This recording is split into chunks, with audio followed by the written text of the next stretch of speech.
God bless you, my friends. Thank you for coming back with us here on the Mission Gospel Train. And always grateful to all of our wonderful sponsors who help keep Gospel Gas, Gospel Coal in the Gospel Train right here on CFNT. So tonight, I just want to just be able to just reach out to all of you that are sharing. If you're able to just dial the number tonight, I'd love to come and just pick it up and just hear from you tonight at 322-6229. 322-6229, and that's the number we're using tonight here on MGT. I'm always happy after 23 years of ministry of the Mission Gospel Train. Our next guest is really, he's just a part of the family. And after trying to drag him, pull him over 22 years ago, I'm going to tell you, trying to tie him down, the Lord is successfully, he's been with me 22 out of the 23 years. And I'm so grateful to have none other than my friend, the great pastor of the New Jerusalem Baptist Church right here in Wichita Falls, and also I call him Mr. Sunday School, the Reverend Pastor Angus Thompson. Let's welcome him tonight here on the Mission Gospel Train. God bless you. God bless you. How are you doing? Great. Good to see you. Good to see you also. Always. Yes. I tell you, this is just wonderful. I was in the back looking at the monitors, the control booths back there. Sure. And it's a lot of action going on back there. A lot of action. Yeah, and I enjoyed watching, yeah. Definitely. Yeah. It takes a lot of people to make this happen. It's just not me. It's a we thing. It's a lot of folk back there. A lot of folk back there. Yes, and it was just great. You know, of course, we're on the brink of Mother's Day. Sure. So we wishing all the mothers happy Mother's Day. By all means. Yes. And also, you know, cherish, I always think people, especially those mothers who have crossed over and those cloud of witnesses, but those memories is always so strong on our hearts. Oh, yes. And, you know, not only those who have crossed over, but we think about foster mothers, grandmothers who've raised children, and now they're raising their grandchildren. That's right. And then there are teachers who don't have children, but the children they raise are their children. And so Mother's Day is an important time. You know, it started back in 1908 with Anna Jarvis, who started it, and it became an official holiday in 1914 when Woodrow Wilson made it official. Okay. But Mother's Day is important, not only for those mothers who are living, but the memories of those mothers who've gone on and grandmothers, and we wouldn't be here without mother. Without mother. Without mama. That's right. And a lot of times the new spin, mama and them. Mama and them, yeah. Because there's a whole lot of women today, even though they might not have birthed any children, but there's a lot of aunties and a lot of those who have just taken up with so many. I can remember my late auntie Vieta, and she did not have any birth children, but there was nobody like Aunt Vieta. She was just like a mother to all of her nieces and nephews. Yes. And I remember the late Gwendolyn Jackson. She's now deceased. She was married to Professor Jackson here in Wichita Falls. Okay. She taught school for a long time. Never had any children. But when she died, all of us who had been in one of her classes thought that she was our mother. Yeah. And all the children of Mrs. Jackson spoke highly of her. Yeah, and still think highly of her. Definitely. So you don't have to be a biological mother to be a mother. That's it. That's it. No.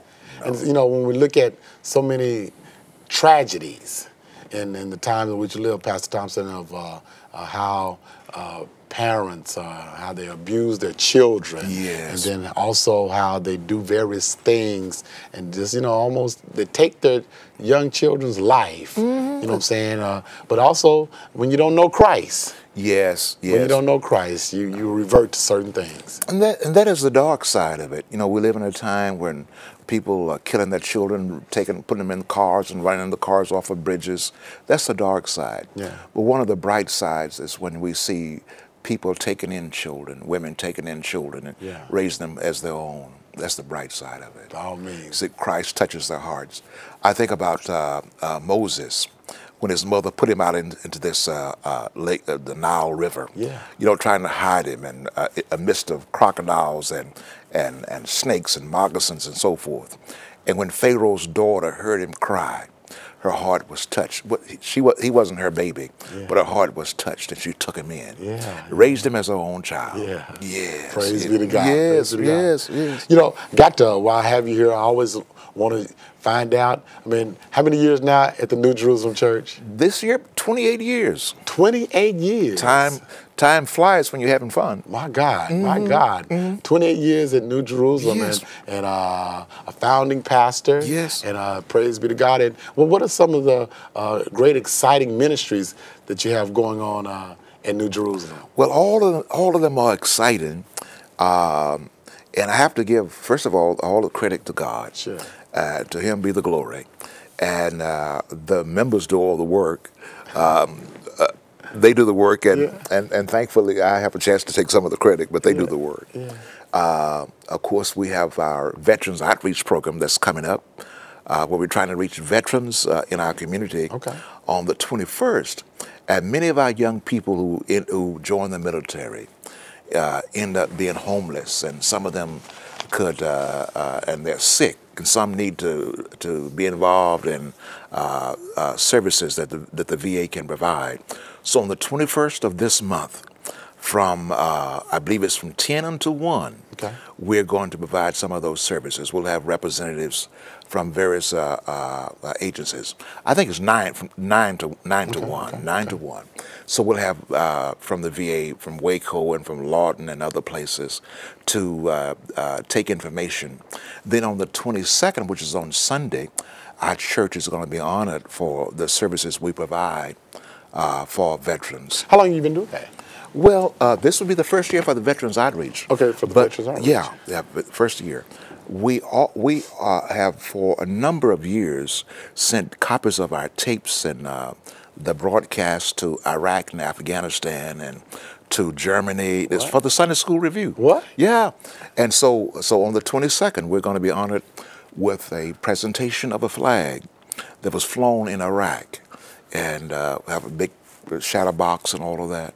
So we're happy about that. I think that deserves just a praise clap. Amen. Amen. Yeah. But you know, I've been around you now, I guess, a good 20, at least I know 23 years, the 17 years that I was blessed to be there in Vernon, and then even since I've been back in Oklahoma City, man, you've always, you're very creative, you think outside the box, and the Lord has tremendously blessed you in your ministry. And I think other young preachers ought to just be able to, if you want to see a mentor in ministry and to be able to do and meet the needs of people, none other than Pastor Angus Thompson. Thank you. You're so kind. You're so kind. But you know, I ask myself this, and I think that every minister, every preacher ought to ask himself or herself this: if the church burns down, if the building burns, if our name is taken off the building, will the people miss us? Will they miss us? If it's bulldozed down, if it's blown down by a storm, when people come by, will they weep because New Jerusalem is not there? Now, if they don't cry and say we mourn for the loss of that church, then it tells us that we're doing nothing. Wow. We know. But if people would miss and would mourn and would yearn for a church like that, for services provided, you know you're doing something worthwhile. Yeah. It gives us great joy, say on the 4th Saturday, to be able to dispense food to feed the hungry, not only with our Meals on Wheels program, but also with our food distribution. And not for any glory to us, but it breaks our heart to see people who are hungry. But to be able to feed people in our community, whether they're Hispanic or black or poor, white, whatever it is, we want to feed them. But in that ought to be that's what Jesus. That's we talked what Jesus about. did. When I was hungry, you fed me. You fed me. Thirsty, you gave me drink. That's right. Naked, you clothed me. Yes. Sick or in prison, you came to visit me. Yes. Lord, when were you hungry? When were you thirsty? When you were naked? But when you've done it to the least of these, yes, you've done it unto me. And you know you can't say you love Jesus unless you love people. Yeah. You can't claim that you're one of His unless you can love the least of these. You know, and some people are choicy about their love, but Jesus was never choicy. Sure. He was never choicy. He loved everybody. You know, He hung around with some strange folk. You know, he hung around with prostitutes and wine bibbers and ate with them and socialized with them. And as a matter of fact, the Pharisees said, "What kind of preacher is that? Yeah, that's right. What kind of man is that?" And he did that. And Jesus put his hands on people that other folk walked around. You know, if you were spotted or if you were broken down or ill, the Pharisees wouldn't touch you. They wouldn't touch you. But when Jesus dealt with people, he would touch them and give them his hand and tell them to rise up. And we as ministers of the gospel need to touch people, and as though they're human beings like we are, and love them as we would want to be loved. Not choicey and not feel as though, well, they're going to give me a disease, I'm going to catch something. But love them. And a lot of us shy away from folk because maybe they speak a different language. You say, well, all they're doing is begging, and they just trying to get something. But you know, beggars are blessed. Beggars are often, they beg Jesus. They were, you know, this Shunammite woman, you remember? Yeah, she begged Jesus. You know, Jesus was in that territory, and her daughter was ill, and she begged him, "Look, my daughter's ill and need to be blessed." And he said, "Look, the stuff I have is meant for the Jews and not for the dogs of this world." She said, "But if I could just get the crumbs, right. if I could just get the crumbs." That's it. And she begged, and Jesus, he just blessed her. Just blessed her because of that. And that's, you know, and we shouldn't turn people away. If I was hungry, I would beg. Yeah. You would beg. That's right. Yeah. If I had nothing.